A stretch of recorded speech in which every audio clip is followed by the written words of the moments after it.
நண்பர்களை நாம் இப்போ பார்ப்பது ராமேஸ்வரம் கோயில்.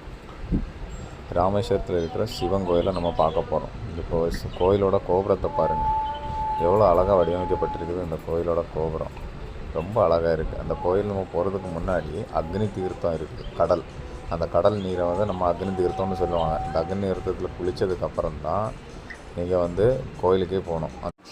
இந்த தீர்த்தத்தில் நீங்கள் குளிக்க வேணும் அப்படின்னா, இந்த கடலில் குளிக்க வேணும் அப்படின்னா கிட்டத்தட்ட நம்ம கோயிலில் இருந்து ஒரு 2 கிலோமீட்டர் தூரம் இருக்கும். இதில் நீங்கள் நடந்து போய்க்கலாம், இல்லைன்னா ஆட்டோ பிடிச்சி கூட போய்க்கலாம். ஆட்டோவில் கூட போய்க்கலாம், போய் குளிச்சுட்டு வரலாம். இந்த கோயிலில் இந்த தீர்த்தத்தில் குளித்ததுக்கப்புறம் தான் நீங்கள் புனித நீரில் அதுக்கப்புறம் உள்ள கோடி தீர்த்தம் இதில் எல்லாமே குளிக்க முடியும். குளிக்கிறது புண்ணியம் கிடைக்கும் அப்படின்னு சொல்லுவாங்க. இந்த கடலோட கரையில் தான் அந்த திதி கொடுக்கறதுக்காக உட்காந்துருப்பாங்க. இது நமது முன்னோர்கள் இறந்து போன பித்ரு அவங்களுக்கு எல்லாமே நம்ம இந்த கடல் கரையிலே திதி கொடுத்துட்டு இந்த கடல்லே இந்த அக்னி தீர்த்தத்திலே நம்ம குளிச்சிக்கலாம். அதுக்காகவே அங்கே நிறைய நம்பூதிரிஸ் உட்காந்துருப்பாங்க இந்த திதி கொடுக்கறதுக்காக. அவங்கள்ட்ட போய் நம்ம முன்னோர்களுக்காக நீங்கள் திதி கொடுத்துக்கலாம். இப்போ நீங்கள் பார்க்குறது எல்லாமே கோயிலோட உள்கட்டமைப்பு எவ்வளோ அழகாக சிற்பங்கள் பண்ணியிருக்காங்க பாருங்கள். தூண்கள் எவ்வளோ அழகாக பண்ணியிருப்பாங்க. இது அந்த கோயிலோட கோபுரம் 4 கோபுரம் இருக்குது. இது அதில் ஒரு கோபுரம். அந்த கோபுரத்தை பாருங்கள். அதே மாதிரி கோயிலோட தேர் சின்ன அந்த வெளியே தேர் போட்டிருக்காங்க பாருங்கள். இதுவும் உள்கட்டமைப்பு தான். எவ்வளோ அழகாக பண்ணியிருக்காங்க. ஒவ்வொரு தூண்களும் அழகாக வடிவமைத்திருக்காங்க. அன்றைய காலத்திலே இவ்வளோ அழகாக வடிவமைச்சிருக்காங்க பாருங்கள்.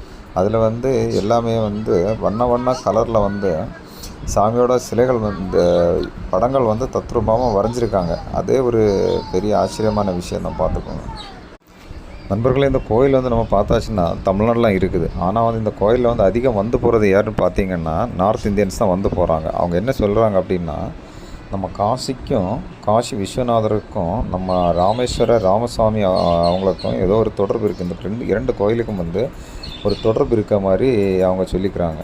இதுதான் அவரோட சன்னதி, பார்த்துக்கோங்க. இதுதான் நம்ம ராமேஸ்வர சாமியோட சன்னதி. இதான் கோயில் உள்ளாடி சன்னதியோட வெளிப்புறம். இதுக்கு உள்ளாடி தான் சாமி இருக்குது. ஆனால் நம்ம இந்த கோயிலில் சாமி பக்கம் வந்தோம் அப்படின்னாலே நம்ம மனசில் இருக்க எல்லாமே மறந்து போயிடும். மறந்து போய் நம்ம ஒரு பயபக்தியிலே வந்துடும். அந்த வேறு எந்த எண்ணங்களும் நமக்கு வராது. அந்த சாமியை பார்க்கறது அவ்வளோ அழகாக இருக்கும். அந்த சாமியை பார்த்துக்கிட்டே இருக்கு. ஆனால் பார்க்கறதுக்காக டைம் தான் கிடைக்காது. ஏன்னா கூட்டம் அதிகமாக இருக்கனால எப்போவுமே ஆள் அதிகமாக வந்துட்டு இருக்கனால இந்த கோயிலில் நம்ம 2 நிமிஷம் 1 மினிட் 2 மினிட் அவ்வளோதான் கிடைக்கும் இந்த சாமியை பார்க்குறது. அவ்வளோ நம்ம மெய் மறந்து சாமியை பார்த்துக்கிட்டே இருப்போம். அவ்வளோ ரொம்ப அபூர்வமாக இருக்கும். அது நம்மளை தெரியாமலே மெய் மறந்து நம்ம சாமியை பார்த்துக்கிட்டே இருப்போம். அந்த அளவுக்கு அந்த சாமியோட அருள் இருக்குது அங்கே.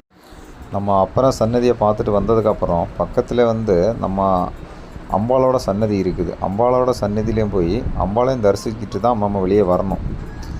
அம்பாளும் நல்ல தத்ரூபமாக கம்பீரமாக காட்சி கொடுத்துட்ருக்காங்க இந்த கோயிலில். அம்பாளோட அனுகிரகம் நமக்கு அம்பாளை வேண்டிக்கிட்டாச்சுன்னா கண்டிப்பாகவே கிடைக்கும். இந்த கோயிலில் என்ன சொல்லுவாங்க அப்படின்னா, இந்த நார்த் இந்தியன்ஸில் வரவங்க என்ன பண்ணுவாங்க அப்படின்னா, காசியில் இருந்து தண்ணி எடுத்துகிட்டு நம்ம இந்த கோயிலில் கொடுத்துருவாங்க. மூலவருக்கு அபிஷேகத்துக்காக கொடுத்துருவாங்க. கொடுத்துட்டு அதே மாதிரி அவங்க என்ன பண்ணுவாங்கன்னா, இங்கே இருந்து நம்ம அக்னி தீர்த்தம் நம்ம ராமேஸ்வரம் கடலில் இருந்து அக்னி தீர்த்தத்தை எடுத்துகிட்டு போய் அவங்க ஊரில் காசி விஸ்வநாதர் கோயிலில் கொடுத்துருவாங்களாம். கொடுத்து அந்த தண்ணியால் அங்கே அபிஷேகம் பண்ணுவாங்களாம்.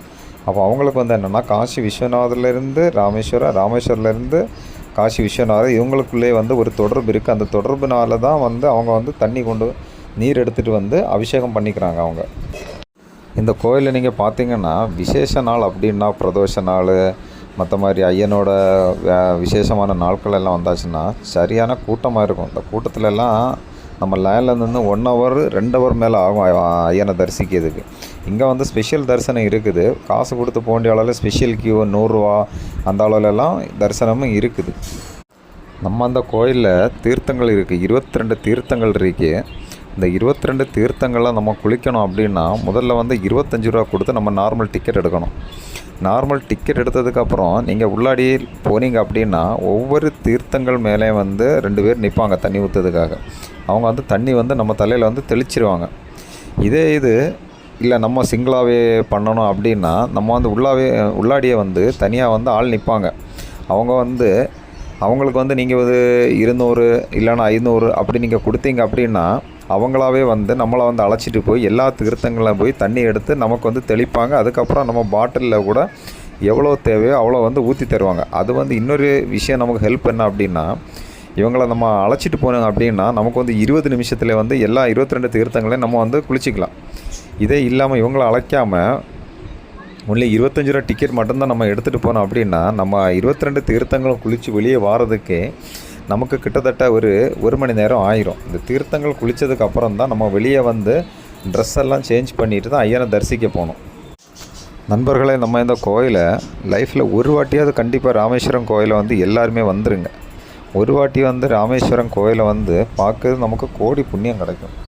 இந்த கோயிலோட ஹிஸ்ட்ரி நீங்கள் பார்த்தீங்க அப்படின்னா, ராமர் வந்து ராவணனை வதம் செய்ததுக்கப்புறம் நம்ம ராமேஸ்வரம் கடல் கரையில் வந்து சிவபூஜை பண்ணணும் அப்படின்னு சொல்லிட்டு தீர்மானிக்காங்க.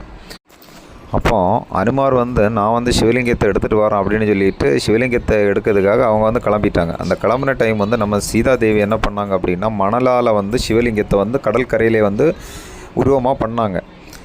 அந்த அனுமார் சிவலிங்கம் எடுத்துகிட்டு வர்றதுக்கு லேட்டானதுனால ராமர் என்ன பண்ணாங்க, நம்ம சீதை அவங்க பண்ணி வச்ச மணலில் பண்ண அந்த சிவலிங்கத்தை வந்து பூஜை பண்ண ஆரம்பித்தாங்க.